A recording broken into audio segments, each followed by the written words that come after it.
Olá, eu sou a Cris e hoje é nosso primeiro podcast junto com o Otávio, com a Nicole, vestibulandos do curso para Medicina, e hoje eu vou estar respondendo algumas perguntas que eles trouxeram para mim de curiosidades dos colegas. E aí, Otávio e Nicole, tudo bem? Tudo certo. Vamos começar? Quem é que vai me fazer a primeira pergunta? Oi, meu nome é Nicole, eu sou vestibulanda de Medicina, estou no segundo ano já. E eu comecei a fazer tratamento com a Cris e eu evolui bastante nesses meses aí. E eu venho recomendando para muitos amigos meus que estão no meu cursinho também, que eu vejo que tinham as mesmas dificuldades que eu tinha e hoje eu consigo enxergar quando eu estou tendo dificuldade e quando o meu bloqueio mental começa a falar mais alto que eu sobre, sei lá, matemática, física, que são as áreas que tenho mais dificuldade. E conforme eu fui postando sobre o teu trabalho, várias pessoas me chamaram para perguntar como é que o que tu faz, o que tu ajuda.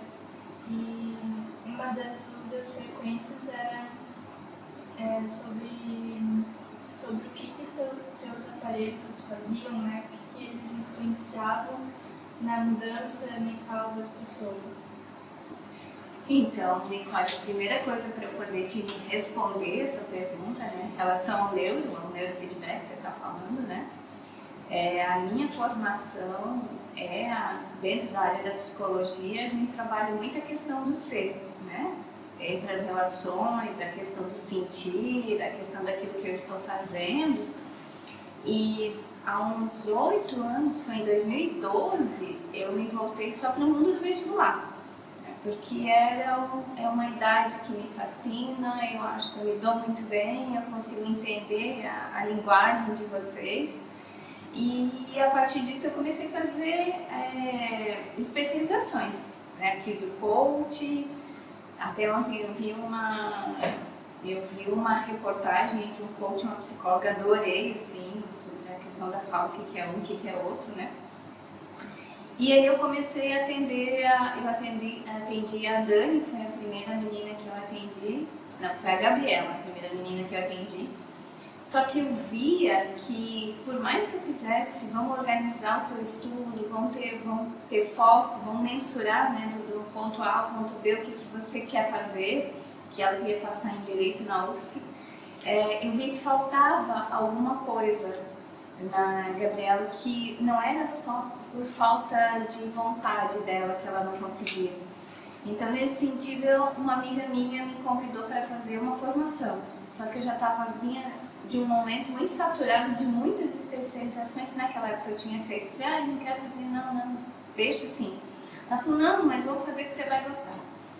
Quando eu conheci meu professor, o Peter, que ele é americano, quando ele começou a falar e que ele apresentou a Toquinha, que vocês conhecem, né? E ele começou a dizer o que poderia ser feito na questão da estimulação cerebral num ser, né, que tivesse disposto a fazer essa mudança, eu comecei a ficar mais do que apaixonada naquele momento por aquilo que eu estava vendo na minha frente, das possibilidades que eu via diante das outras pessoas que eu podia ajudar. E eu lembro muito que o Peter, ele falou uma frase que eu nunca mais esqueci, que ele atendeu uma psicóloga e ela disse para ele, Peter, você não tem ideia do quanto é poderosa a ferramenta e quantos anos, muitas vezes, de terapia a gente antecipa com o neuro. Né? Porque o que o neuro faz? Quando a gente faz a primeira vez a avaliação, faz um mapeamento cerebral, eu consigo detectar ali quais são as maiores dificuldades daquele cérebro, onde que ele tem excesso de onda lenta, onde ele tem excesso de onda alta, como é que está o pré-frontal, principalmente vocês que são vestibulantes precisam estar com ele muito bem, mas no sentido de eu não posso exagerar, né? Como é que está o pensamento, muitas vezes vocês vêm de decorrência de vários vestibulares, de muito não, né?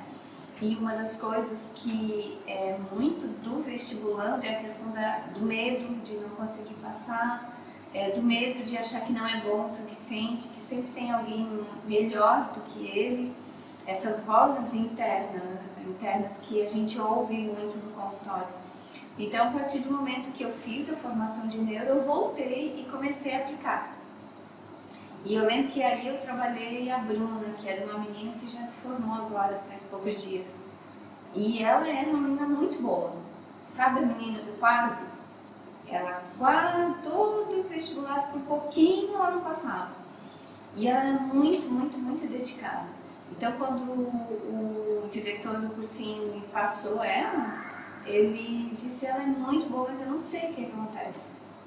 E fazer a avaliação daquele cérebro e fazer a estimulação dele, ver ao longo do tempo ela começar a se desenvolver de maneira diferente. Eu lembro que é a primeira vez que eu coloquei, porque naquela época, porque vai evoluindo, né, o processo. Hoje o meu já é feito de outra maneira, já o software mudou em relação a quando eu comecei. Mas eu lembro que quando eu comecei com a Bruna, eu coloquei música, um clipe para ela, na época, e ela falou: nossa, Cris, faz tanto tempo que eu já não escuto mais música. E ver as ondas cerebrais entrando na sintonia que precisava, na frequência ou na coerência, e ver ela conseguindo começar a ter a sua autoconfiança e perceber nos resultados que ela estava melhorando, foi uma coisa fantástica. E foi um ano que ela tirou o primeiro geral na CAF, né? E aí depois disso eu vi, aí vieram vários outros, né? E aí que eu vi que realmente valia a pena o que eu estava fazendo, valia a pena todo o meu estudo, valia a pena todo a minha estar tão próximo do vestibulando. Então, quando me perguntam para que ele serve, né? Ele serve para fazer com que você consiga atingir o seu objetivo de uma maneira mais clara. Além disso, é fazer com que você se torne uma pessoa melhor. Esse é o meu foco principal no meu trabalho. Né? Meu nome é Otávio, estou fazendo um cursinho também, ao mesmo tempo que ela. E eu não faço tratamento ainda, comecei agora, porque eu vi a melhora nela, vi como melhorou o desempenho dela e precisava de ajuda também e vim atrás. E uma pergunta que eu tenho e que vários amigos meus que conversaram comigo sobre isso também têm, é como o teu trabalho pode melhorar o foco. Ele não vai trabalhar, porque eu não trabalho uma coisa específica, né, Otávio? Quando a gente pensa em foco, ele é muito abrangente essa pergunta, porque pode ser foco na hora da prova, conseguir desenvolver, pode ser foco na hora que você está estudando sozinho, pode ser foco na hora de que você está estudando, está no cursinho. Mas um passo antes desse foco, quais são os seus pensamentos que passam na sua cabeça? O que te tira essa atenção? Essa é uma das coisas fundamentais que eu trabalho, porque trabalhar foco vai muito além de você estimular aquele cérebro para que você veja uma coisa só de cada vez. Faz com que você entenda o que acontece contigo. Por isso que quando o pessoal vem fazer o trabalho comigo, vamos trabalhar foco, concentração, memória, controle emocional, e a Nicole, como minha vestibulanda, sabe disso, que quando a pessoa está com o aparelho, eu pergunto: onde está o seu pensamento? Quem está passando por ele nessa hora? Porque trazer o foco também requer você sair do piloto automático e começar a trabalhar. Mas o neuro, ele faz a estimulação para que você atinja esse foco de uma maneira mais rápida, mais precisa, mais eficaz. Mas mais do que isso, para mim é muito importante você se conhecer e você aprender a ter foco. Quando também não está com o aparelho. É fazendo as questões, é contando o tempo, é estar ali e estar ali naquele momento presente, né? Então tem várias técnicas que são utilizadas para trabalhar isso. Teve várias vezes que trabalhou comigo sobre o inconsciente, né? Geralmente tu coloca uma música e geralmente ela é instrumental e pede pra fechar os olhos e tu fala: não pensa em nada. É a pior coisa, porque vem tudo na tua cabeça nessa hora, né? Mas o que seria exatamente esse subconsciente? O que tipo, ele resgata procura, o que tu consegue ver na avaliação sobre o subconsciente? Pergunta de gente grande aí, Nicole. Existe uma coisa nossa, né, no nosso cérebro, na nossa mente, que é o consciente e o inconsciente, né? Não vamos entrar em coisas específicas e nem psicanálise, que gosta muito disso. Mas sempre que a nossa vida, o nosso cotidiano é sempre feito de muitas situações, né? A gente tem as situações de casa, a gente tem as situações de tudo por cima, a gente tem as situações de namoro, a gente tem as situações, as relações que a gente tem com as outras pessoas e tem as nossas relações daquilo que a gente tem enquanto verdade, que é a partir das nossas crenças. Então, quando eu falo que eu vou trabalhar o subconsciente, é aquilo que fica guardadinho, como se dentro da nossa cabeça a gente tivesse uma cômoda, ou sabe aqueles móveis que tem um monte de portinha? E que a gente tivesse, cada portinha daquela tivesse uma situação específica, um comportamento, algo que aconteceu com você que você vai guardando ali dentro daquelas caixinhas. E vocês, enquanto vestibulandos, têm muitas caixinhas, né? Tem a questão do o outro sabe mais do que eu não tenho, eu não sou merecedor, eu acho que eu nunca vou aprender essa questão, enquanto eu estou aqui não fazendo nada, o outro está lá estudando, aí eu faço a prova e não passei, me dá um branco, aí a pressão da família, a pressão dos amigos, todo mundo está passando e eu não estou passando, as minhas próprias crenças, né? O meu desânimo, que é natural de todo mundo, por mais que você queira muito fazer alguma coisa, você ainda se desanima, muitas vezes fica de saco cheio, não aguento mais estudar. Então você começa a criar esses pensamentos. E o que a gente precisa fazer, e é o que eu mais faço com vocês no Neuro, é desbloquear isso. É fazer com que essas crenças, porque muitas vezes quando a gente vai, principalmente para a terapia, a forma de se trabalhar em terapia é o que você fala. E nem sempre a gente fala tudo que a gente sente. E não, às vezes não é porque não quer. Muitas vezes é porque fica lá guardado mesmo, ou dói muito trazer aquilo à tona, ou você não consegue exatamente explicar o que acontece contigo, o que faz com que você tenha certos bloqueios ou certas situações que você não consegue resolver. Então, quando eu faço o treinamento que se chama Alpha Theta, que são das musiquinhas, você trabalhar esses pensamentos, sabe? Sem você precisar me dizer. E quando a gente fecha os olhos, a gente consegue também, além disso, concentrar no aqui e agora. Porque se a gente sempre pensar que existe o eu presente e o eu do futuro, quando vocês se imaginam sendo médicos, vocês sempre estão lá no futuro, né? Só que para você ter o eu do futuro, você precisa do eu do presente, que é quem vai executar agora. Então, diante disso, quem sofre as dores da insegurança e do medo de não conseguir o eu do futuro é o eu do presente.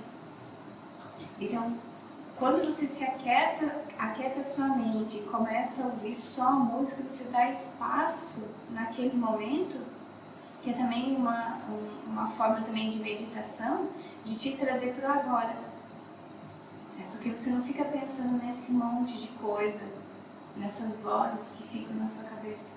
E quanto mais a gente faz isso, e tem vezes também que eu peço para você falar algumas coisas, né? Pensar uma coisa específica. Porque aí você está abrindo, é como se você estivesse abrindo espaço, campo naquele momento para trazer coisas novas. Então sempre que acaba a sessão, eu sempre trago alguma coisa positiva para que você internalize aquilo e faça daquilo a sua verdade, né? Tem pessoas que quando fazem essa primeira sessão de ficar com os olhos fechados, trabalhar inconsciente, choram. Tem pessoas que dormem, que na verdade não é dormir, é como se a gente tivesse deitado no sofá no domingo de tarde depois daquele almoço, né? E aí você tá com os olhos fechados, mas você ouve as pessoas passarem, você ouve a televisão ligada, mas você tá dormindo, né? Para quem olha de fora. Mas então, que a gente chama de estado de vigília. E você tá nesse estado, é o estado que vocês ficam no neuro. E faz com que você se fique mais forte, mais segura, mais decidida, mais empoderada. Esse é o objetivo, trabalhar o consciente. Eu achei por muitas vezes então que eu estraguei a sessão porque eu dormia algumas. Uma coisa importante a falar nessa questão do sono é quando tem coisas muito enraizadas que o consciente não quer trazer, ele te dá sono como bloqueio, para que você não reviva aquilo. É aí que se dorme. Então é esse o caminho. E um dos primeiros passos para vir aqui falar contigo é admitir que precisa de ajuda. Eu acho que é uma barreira também para os alunos, para quem está no cursinho, admitir que precisa de ajuda de alguém. Todo mundo acha que vai conseguir tudo sozinho, não que não vá, mas às vezes não precisa passar tudo que passa. Que é o meu caso também. Eu achei que eu não ia precisar, não ia precisar nunca, que eu ia me virar sozinho. Mas não tem porquê eu não estar aqui. Se pode me ajudar a fazer mais rápido o que eu quero, chegar onde eu quero e melhorar minha cabeça, minha mente, minha vida, né? É parecido, mas não é parecido, tá? Vamos pensar. Hoje em dia todo mundo fala de alimentação saudável e principalmente de academia, né? Tem pessoas que conseguem ter uma autodisciplina e ter um corpo saudável e fazer academia sozinho. Mas muitas das vezes a gente não consegue sozinho, né? E às vezes as pessoas associam o meu trabalho, porque eu sou psicóloga e tal, em trazer à tona coisas que aconteceram na infância, em trazer coisas tristes, desconfortáveis, desagradáveis, trazem o meu trabalho como algo negativo, né? E na verdade não é nada disso que eu quero. Quando eu me especializei em vestibulando, quando eu trouxe, não é esse nicho de mercado que eu quero, a gente vai trabalhar muita coisa, que é autocontrole, é como um atleta. Um atleta não consegue ir para uma Olimpíada e ter uma sua melhor performance sem o seu técnico. Sem quem tem ele que ajuda, alguém que ajude. Se você olhar um técnico, ele tem um nutricionista, ele tem um psicólogo, ele tem um preparador, né, que vai fazer com que ele traga o seu máximo. Porque muitas vezes, o que acontece? A rotina de vocês é muito maçante. Acorda todo dia, vai pro cursinho, de tarde faz exercício, faz prática de prova. E aí, nesse tempo, você acaba entrando num ciclo vicioso que você não se percebe mais o que você está fazendo. Né? E outra coisa também, o ambiente do cursinho é um ambiente muito de disputa, de rivalidade. Então, são poucos que realmente chegam lá e ensinam. Não, você que está com dificuldade, deixa eu te ensinar. Sem pedir nada em troca. Às vezes as pessoas, eu não vou ensinar porque eu sei mais do que ela. Né? Vai que depois eu ensino ela vai bem. E isso aconteceu uma vez. Uma menina ensinou uma outra no cursinho que as duas faziam comigo. A que ela ensinou passou e ela não passou. Então, essas coisas não tem. Quando as pessoas vêm para mim, na grande maioria, o que aí é o problema, porque se a gente trabalha com a prevenção é mais fácil. Quando eu trabalho com alguém que está saindo terceiro ano e focado no vestibular, é uma outra linha de trabalho. Quando eu venho alguém para eu atender, que já está 2, 3, 4, 5 anos no cursinho, a doença já está instalada, vamos dizer assim. Então o tratamento é bem mais penoso, é bem mais desafiador, né? Porque foram reforçados muitos comportamentos negativos ao longo do tempo. Então eu fico triste quando as pessoas pensam, né, que não precisa. Por que não? Né? Por que não, se isso com certeza vai antecipar a sua entrada na universidade. Não é o que todo mundo deseja? Então, se isso vai fazer com que eu consiga te mostrar o quantos potenciais você tem e até então eram desconhecidos que você não sabia. Se isso vai te auxiliar você se transformar num médico, numa pessoa melhor. Porque a gente não é uma coisa só. Vocês não são só vestibulantes. Eu não trato vocês, vão lá, fazem tantas questões, né? Não trabalhar foco só para a matemática, só para a física. Não. O objetivo é transformar essa pessoa que entra no meu consultório em um ser melhor. no ser mais assertivo. Principalmente quando a gente está falando de medicina, a gente está falando com pessoas que vão tratar de pessoas. E isso é muito importante estar, quanto mais a gente poder se desenvolver, quanto mais a gente poder se potencializar isso, melhor vai ser conseguir tratar o outro, né? Então, esse é o recado. Para quem acha que ele deve vir, eu fico triste em dizer que pena, porque daqui a pouco você vai ter que procurar ajuda. Não que eu seja a maior mais, é sempre trazer essa ajuda, esse auxílio, vai fazer com que você renda muito mais. Emendando com a dele, né, tem muita gente que cria uma imagem negativa já quando vê a palavra coach. Que daí, a gente estava conversando, eu estava... Por que as pessoas julgam só em ver, coaching, o que é isso? Por que eu preciso disso, né? Tem muita gente que trabalha como coach, mas não é formado em coaching. Mais ou menos que sujaram a imagem da profissão de coach, né? E eu queria saber,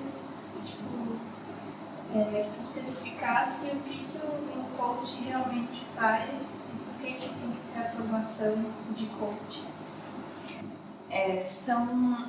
Existem algumas respostas numa única pergunta. Né? Quando surgiu lá uns 10 anos, mais ou menos, a formação de coach, ela veio com muita força, porque as escolas eram muito fortes, né? Tinham muito dinheiro, e elas vendiam muito a questão de você ficar rico fazendo coach, né? Sendo coach, porque você poderia cobrar uma sessão de coach, um absurdo de caro, você atendia poucas pessoas e aí você tinha uma renda muito boa, né? E principalmente porque você não precisava ter formação na área da saúde, como psicologia ou medicina, qualquer coisa, para ser um coach. Qualquer um podia ser coach. Porque o próprio coach, o que ele quer dizer? Coach é você sair de um estado atual e ir para um estado desejado. Né? E isso no mínimo num tempo de 10 sessões. Quando eu fui fazer a minha primeira formação de coach, que uma amiga minha me disse como é que eu passei a ser coach, né?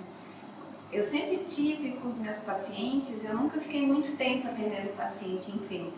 Eu achava que a pessoa tinha que se resolver rápido, principalmente não ficar dependente de mim. Eu nunca gostei de ninguém dependendo de mim. Então ela tinha que resolver as suas questões e tinha que encontrar suas soluções num momento assim, um período de tempo mais rápido. Então, quando surgiu o coach, uma amiga minha falou: Cris, por que você não faz? É tua cara, né? Você não gosta mesmo? E aí eu fiquei pensando, mas o que é isso, né? Nunca ouvi falar, foi bem quando começou lá atrás. E aí eu vim fazer uma formação. A minha formação que eu vim fazer foi até aqui em Floripa. E quando a pessoa começou a falar, eu estava assim tão distraída que eu disse para ela: para de ficar falando aquilo que você não sabe, no meio de todo mundo, porque veio mais forte a questão da psicologia e a questão da sensibilidade ao cuidado do ser, né? Porque você via que era alguém que não tinha embasamento dentro da psicologia, do estudo do ser humano, do olhar do ser humano, e estava falando para pessoas que não tinham também esse estudo. Você chega lá, você faz as questões, você faz uma coisa que chama a roda da vida, né? E você vê ali qual é a área que a pessoa quer se potencializar e você faz as suas sessões e resolve. Não é bem assim. Ainda existe uma divergência entre a psicologia e o coaching, que coaches que não são psicólogos. Porque muitas vezes, o que acontece? A pessoa acha que ela é autossuficiente, pega alguém que tem problemas sérios de autoestima, de ansiedade, de timidez, de medo, e acha que vai dar conta dessa pessoa. E bem pelo contrário, né? Ela faz totalmente o contrário. Ela fica muito pior. Daí o que começou também a acontecer? Vim para a gente, para o consultório, pessoas totalmente assim arrasadas pela fala do coach. Porque quando você está na frente de uma pessoa, tudo que você falar, ela vai ter como verdade. Então, se você dá um feedback dela de algo que não é realmente, ela acha que aquilo não é assim. Eu lembro de uma vez de um menino que veio a mãe dele para eu atender, que ele foi fazer uma imersão de coach, com coach aí no final de semana, ele era dentista, tinha toda a sua vida certinha, e a coach falou para ele, não, a sua vida é outra, não é essa. Você quer o mundo, coloca uma mochila nas costas e vai desbravar. Ele virou andarilho. Porque, então assim, e aí é toda a família desestruturada, o menino jovem, 23, 24 anos, não lembro, né? E que a cabeça virou, porque existe um movimento de muito aquecimento nessas falas, né? Então, quando as pessoas hoje falam em coach, ela está muito banalizada mesmo, essa... Antes de ir morar, quando eu fiz a minha formação, eu precisei fazer um curso de 3, 4 meses, ainda tinha as orientações. Hoje tem escolas que no final de semana você vira coach. Na segunda-feira você já pode sair atendendo as pessoas. E aí a auto-irresponsabilidade é muito grande. E o que faz as pessoas também começarem a desmerecer, né? Porque hoje eu utilizo as ferramentas de coach para que vocês tenham uma organização de estrutura daquilo que vocês têm que fazer. Mas sempre atrás disso está o olhar muito clínico da psicologia. Porque não dá para fazer para o que um fez e passou, para fazer para todo mundo. Porque cada um é cada um. Não é uma forma. Não existe uma forma.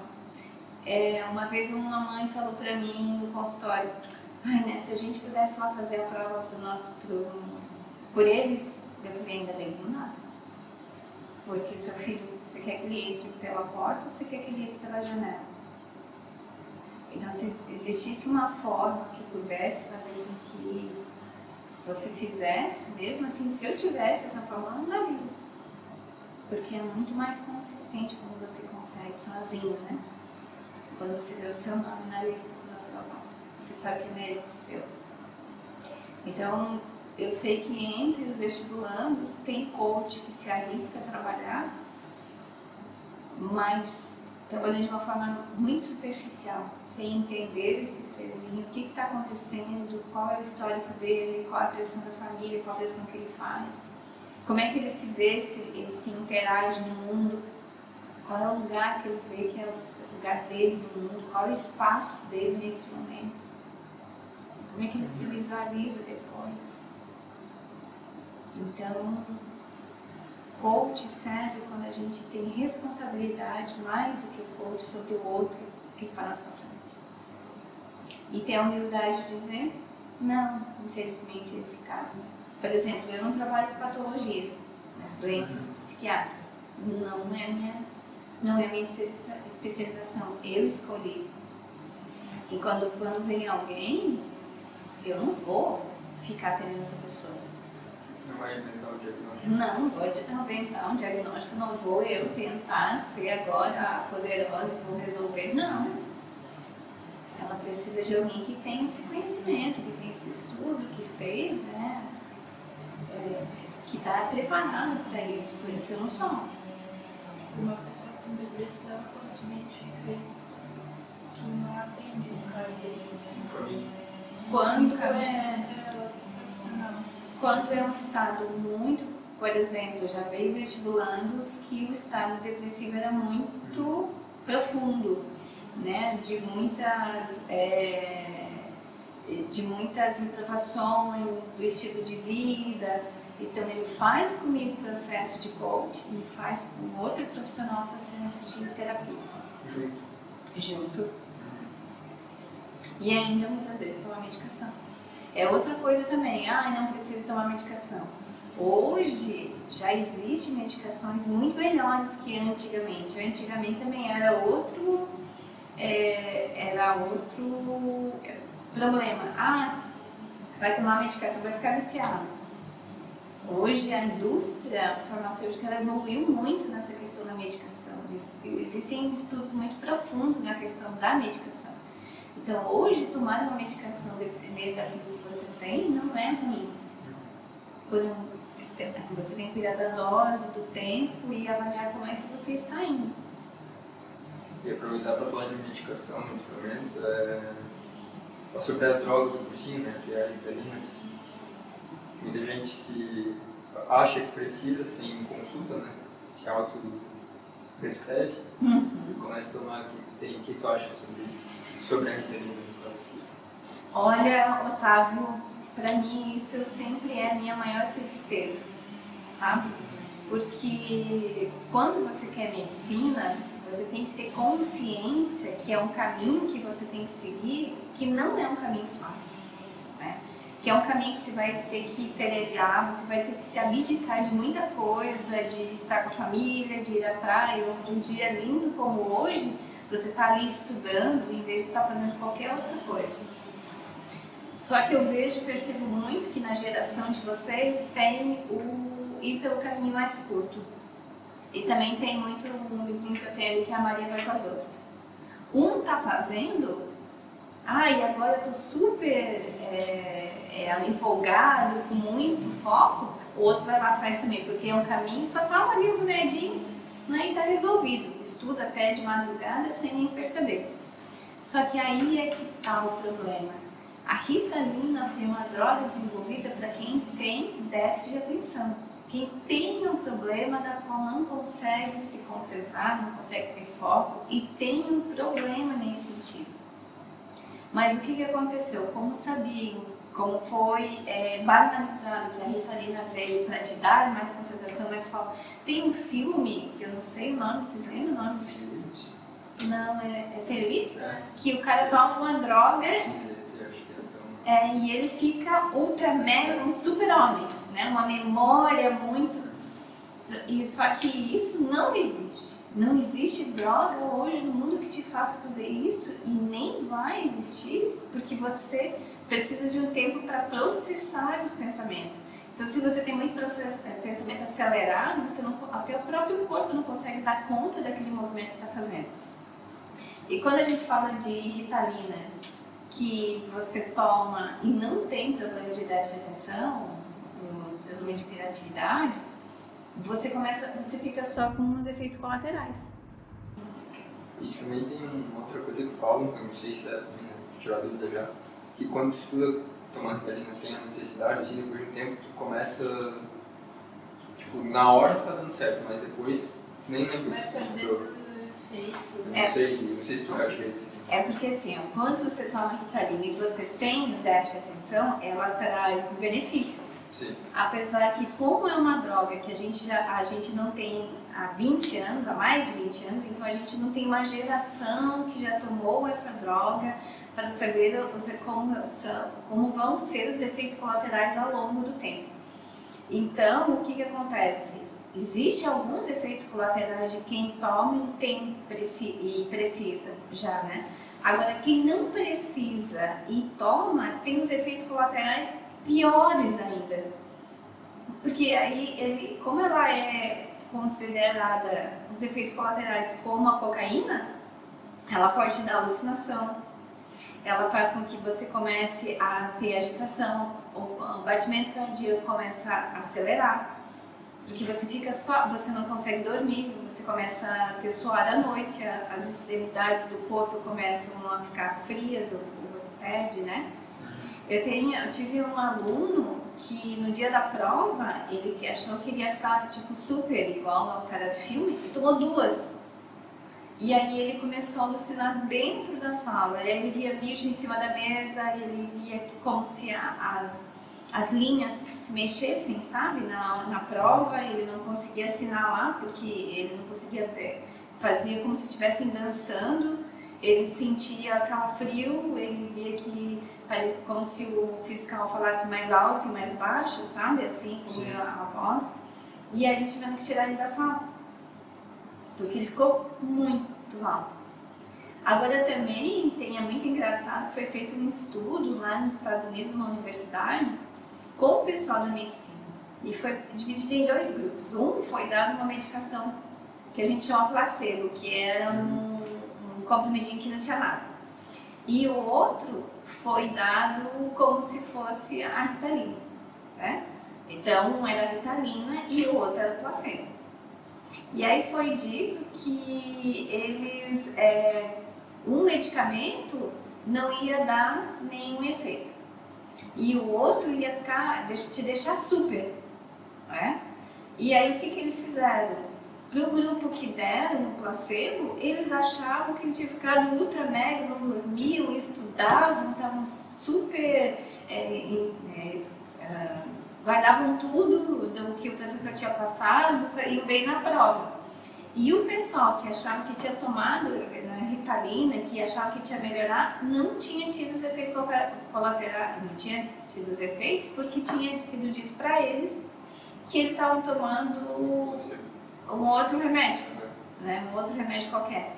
Então, assim, o pensamento nosso é muito poderoso. Quando você acredita que aquilo te faz bem, você acaba achando que aquilo te faz bem, mas não necessariamente aquilo vai te fazer nada. Então, quando eu vejo muitos alunos tomando Ritalina porque acham que aquilo vai... não, mas realmente eu fiquei muito mais... eu consegui estudar muito mais horas, eu consegui entender muito mais o que o professor diz. Muitas vezes é mais da cabeça dele do que realmente do que o remédio faz, do que o remédio só vai te trazer os efeitos colaterais. Então é esse o cuidado, mas falando de uma geração que quer tudo a curto prazo, né? E sempre o caminho mais curto, esse é o nosso grande mal do século em relação aos estudantes, porque quem quer vestibular, quem já está fazendo medicina, quem é residente, para residência, eu já peguei médico que tomava Ritalina sabendo que não fazia nada. Dentro da medicina, não vai tomar para virar à noite. Então esse é um problema. Quando eu começo a acreditar e trazer as responsabilidades para mim, daquilo que eu tenho que fazer, daquilo que é meu, eu não faço mais isso comigo. Porque daí eu começo a criar uma mão própria. E saber dos meus limites e saber o que eu tenho que fazer para conseguir aquilo, a vaga, de uma forma diferente, né?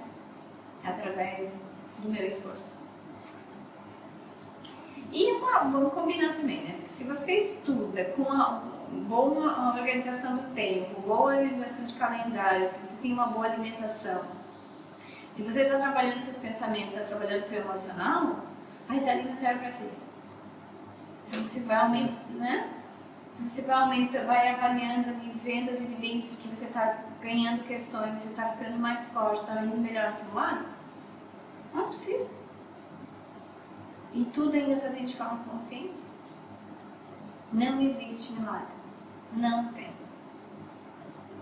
A não ser da história triste de alguém que cola numa prova para ir consegue passar, que eu fiquei 3 dias sem dormir pensando nessa história. Que tipo de profissional vai ser esse? Mas não tem. Não tem milagre. E aí a gente já começa também a trabalhar a questão da honestidade, né? O quanto nós somos honestos com nós mesmos e com as outras pessoas das quais a gente está próximo. E que a gente vai lidar. Então essa é a responsabilidade. Eu não consigo pensar, tipo, a mulher que colou na prova, né? Que quando ela viu lá o resultado, ela sabia que ela ia passar quando estava colando, né? Por causa da menina super inteligente lá. Mas bem como é que ela viu o resultado lá e passei. Não é assim uma coisa tipo, ai que emocionante, nossa. Porque ela não fez por mérito. Ela enganou a si mesma, não enganou nenhum corretor, nenhum fiscal, ela enganou a si mesma. E se ela não era tão boa, que garante que quando ela passasse ela ia ser boa na faculdade, né? É que, Nicole, isso vai muito da personalidade, do caráter da pessoa, né? A gente vai encontrar profissionais ao longo da vida, de pessoas que pensam um bem do outro e, se dependente de como ela for, ela vai achar que ela estava ali disponível, né? São as tentações da vida que a gente chama. Quando a gente está no eixo correto, que você sabe o que quer, as tentações vão vir você vai dizer não. Não. Né? Agora, quando você já tem um certo desvio, acontece, ninguém tá vendo. Sabe aquele ditado que diz que você tem que ser honesto até quando você está sozinho? É a mesma coisa. Então, estava ali a oportunidade dela, ela pegou. Talvez ela, se você perguntar para ela, ela vai dizer, eu tô ótima na faculdade, foi o que eu precisava fazer para passar, a vida continua e tá tudo certo. Ela não vai se sentir culpada por ter que ficar com a cabeça no travesseiro. Mas um dia a vida sempre te traz de volta aquilo que você faz. Né? De uma maneira ou de outra, sempre há, porque ela tirou a vaga de alguém. Literalmente. Tem muito vídeo no YouTube que o pessoal que é meio perdido assim na forma de se organizar nos estudos, né? Pesquisar como organizar a semana de estudos. Quantas horas devo estudar por dia?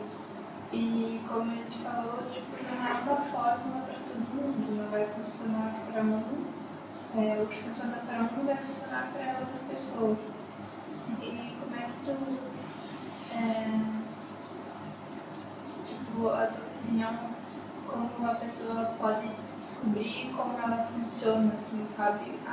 Eu consigo estudar 4 horas seguidas focada, depois disso eu não consigo mais. E assim como tem gente que estuda das 2 às 10 focado, então eu queria saber como é que funciona esse negócio de cada pessoa tem a sua própria fórmula, sabe? Primeiro, Nicole, a gente tem que se conhecer um pouquinho. Né? Não adianta uma das coisas que eu faço, você sabe, sendo minha vestibulanda, quando vocês vêm aqui, eu sempre pergunto como é que você está estudando. Depois que eu faço avaliação, que eu tenho um pouco mais de tempo com vocês, eu sempre sugiro, não, faz assim, faz assado, isso é bom para você. Porque cada um não é diferente do outro. Hoje a gente tem vários métodos já, que se você procurar na internet você encontra, né, para você estudar. Mas o importante é sempre você, quando você está começando, você se experimentar. Né? Não, eu estou estudando, eu estudei 5 horas direto. Quais foram os meus resultados desses 5 horas diretos que eu estudei? Quantos exercícios eu consegui fazer? Quanto eu consegui evoluir? O quanto no outro dia eu lembrei daquele treinamento super intensivo que eu fiz? Não, eu tenho que estudar a cada 20 minutos, parar, tomar uma água, voltar. Eu tenho que começar, quando eu começo a estudar, principalmente de tarde, depois do cursinho, pela matéria que eu mais tenho afinidade, depois eu vou com a que tem menos afinidade, depois eu vou a que eu tenho mais, que é mais desafiadora. O importante é sempre você se conhecer e sempre lembrando que quantidade não significa qualidade. Às vezes tem gente que estuda até às 10 da noite todos os dias, sábado e domingo, chega na hora da prova, tem um rendimento muito pior que aquele que estudou menos horas, mas teve mais qualidade de vida. Porque quando estudar para a medicina não é só pegar os livros, as apostilas e fazer prática de prova o tempo inteiro. Também é você fazer uma atividade física, é você ter uma boa alimentação, é você cuidar dos seus pensamentos, é cuidar com quem você conversa, com quais são as pessoas que estão ao teu redor. São pessoas que te deixam mais positivo, são pessoas que te trazem para baixo, são pessoas que realmente vale a pena você estar junto e vão te fazer crescer ou não. Quando você coloca a cabeça no travesseiro antes de dormir, quais são os momentos e os pontos que você tem como gratidão antes de fechar os olhos? Então tudo isso gera uma qualidade de estudo. É você ir lá e desafiar o professor, não, eu estou aqui para aprender, eu não sei, então eu não vou descansar enquanto eu não aprender. É você ir além de você. É você não desanimar e ir lá jogar a toalha antes do tempo. É você persistir. Então essa é uma diferença. Organização de tempo vai muito. Vocês dois, cada um deve ter um ritmo de estudo diferente um do outro. Bem diferente. Eu estava vendo, eu não sei, porque eu comecei com ele agora, né? Eu sei direito também. Mas é porque também tem uma outra história. que fica muito na cabecinha de vocês. Enquanto você não está fazendo nada, o outro está estudando. Mas o outro pode ter TDAH, precisa de mais horas para estudar. O outro pode ter mais dificuldade numa matéria que você vai muito mais rápido. Então o outro é o outro e só. Não tem nada a ver contigo. Pega o seu ritmo, o seu cantinho, deixa ele confortável, deixa ele do seu jeito. Pega a sua água, se dê os merecimentos depois que eu fiz o meu desafio lá, eu vou estudar tantas matérias ou tantas questões, depois eu vou lanchar, depois eu vou me dar o direito de ver um vídeo no YouTube, depois eu vou me dar o direito de ver o nada no Insta. Então, aí vai fazendo com que você vá criando o seu próprio método, né? E trazendo mais excelência para isso. Queria aproveitar do artigo de qualidade e tempo de estudo para perguntar como saber se meu estudo está rendendo, porque a nossa prova final, geralmente, a prova real, é o vestibular, que é só final do ano, e aí quando vê, não tem mais o que fazer, né? Então, de novo. Uma sugestão que eu dou, lembra do caderninho?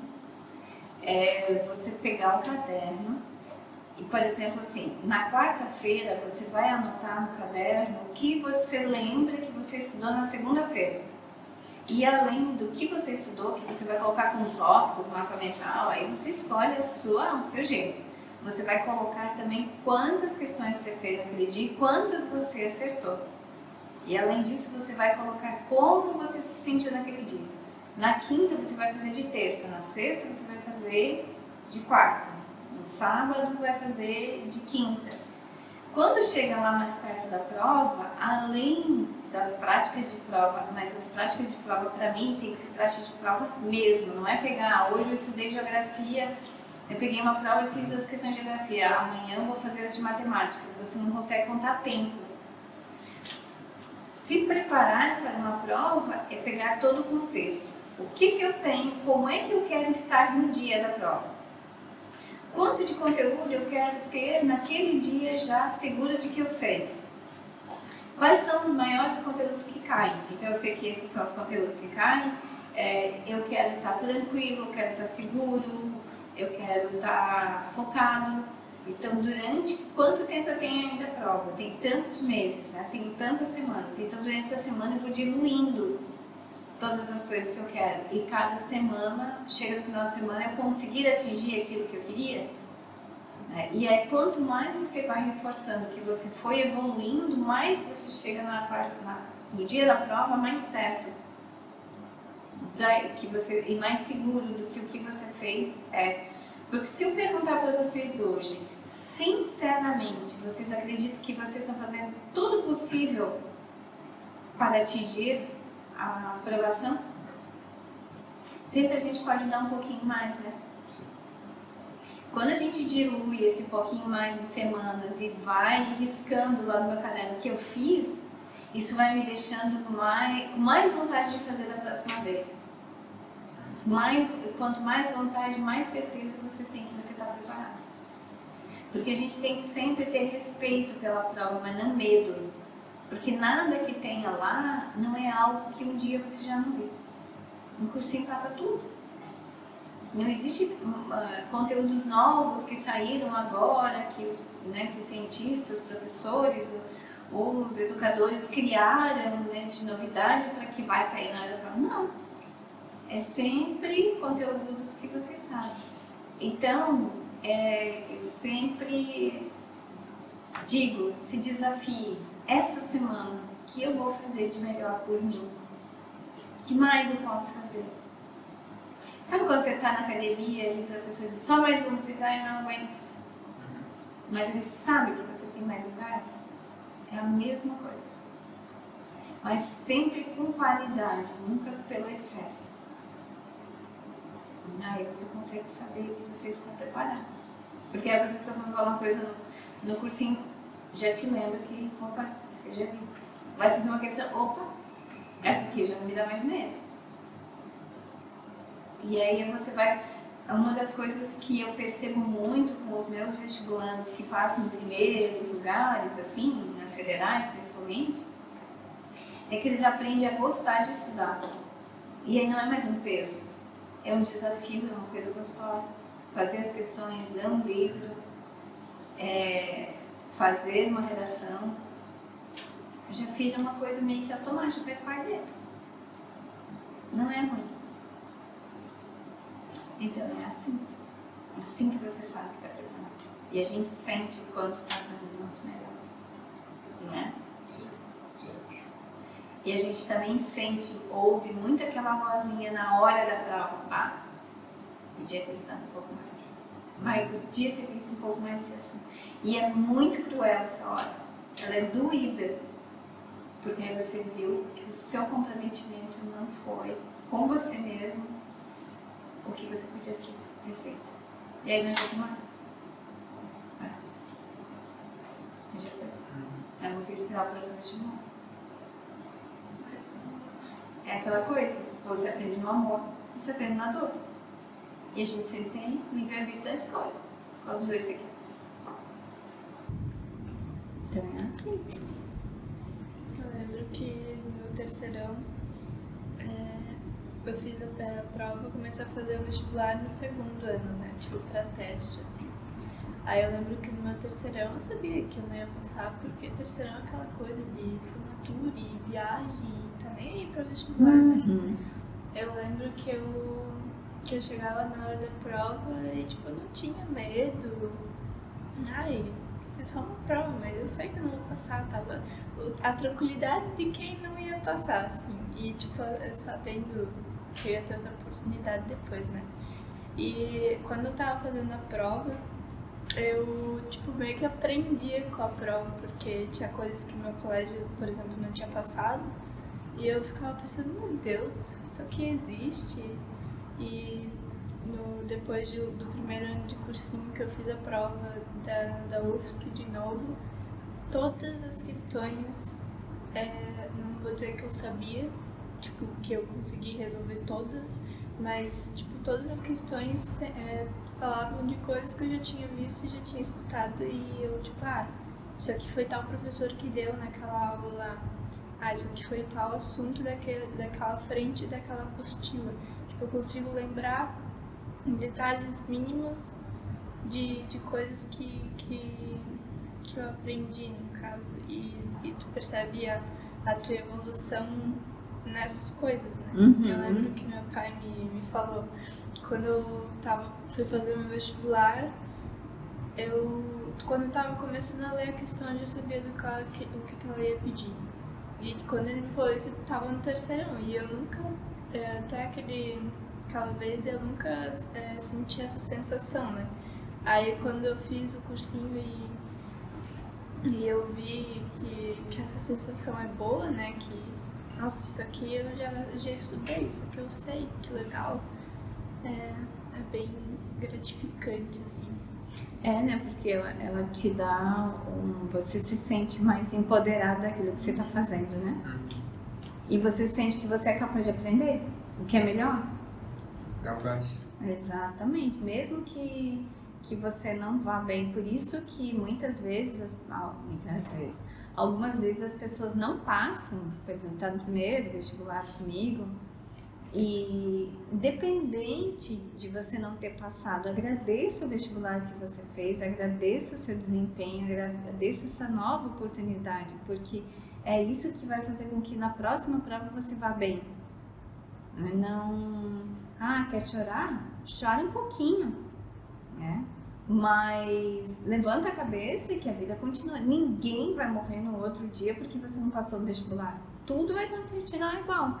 As pessoas vão acordar, vão para o trabalho, vão para o cursinho, tudo continua exatamente do mesmo jeito. Então você tem que continuar no fluxo, que esse é o fluxo de quem quer realmente passar no curso de medicina. E geralmente é aquele erro grotesco que foi de falta de atenção que faz tu aprender e cuidar na próxima. Por isso a importância da prática de prova, né? Ver o que errou e corrigir. Geralmente aquela questãozinha, aquela vírgula, aquela palavrinha que fez a questão tá falsa, que tu fica, putz, nossa, por que eu não vi isso? Se fosse só essa questão, não tinha passado e eu sabia, foi falta de atenção. Mas é essa questão que na próxima, quando tu lê, tu vai prestar atenção. E assim que é a evolução. Mas quanto mais, Nicole, você está preparada, quanto mais você está cuidando dos detalhes enquanto você está estudando, menos você vai ter esse problema de atenção. Porque quanto mais você vai fazendo questões mais difíceis, contando o tempo, se experimentando naquilo, você vai pegando os detalhes. Você vai aprendendo que quando você utiliza a tua intuição e fica com a primeira resposta e não apaga e faz a segunda, você começa a acertar a questão. Você começa a perceber que quando você faz questão contando o tempo, você começa a fazer com que o teu cérebro comece a aprender naquele tempo que precisa ser feito. Então você vai criando uma modalidade de alto rendimento que a gente chama, né? E estando mais próximo da excelência naquilo que você faz. E tendo mais segurança que está fazendo da maneira certa. Bom, pessoal, finalizamos aí o nosso primeiro podcast, né? Com a Cris, com o Otávio, com a Nicole, respondendo as perguntas que os colegas dos vestibulantes têm como dúvida, né, do trabalho, enquanto psicólogo, do trabalho, o que eu faço. Como é o trabalho?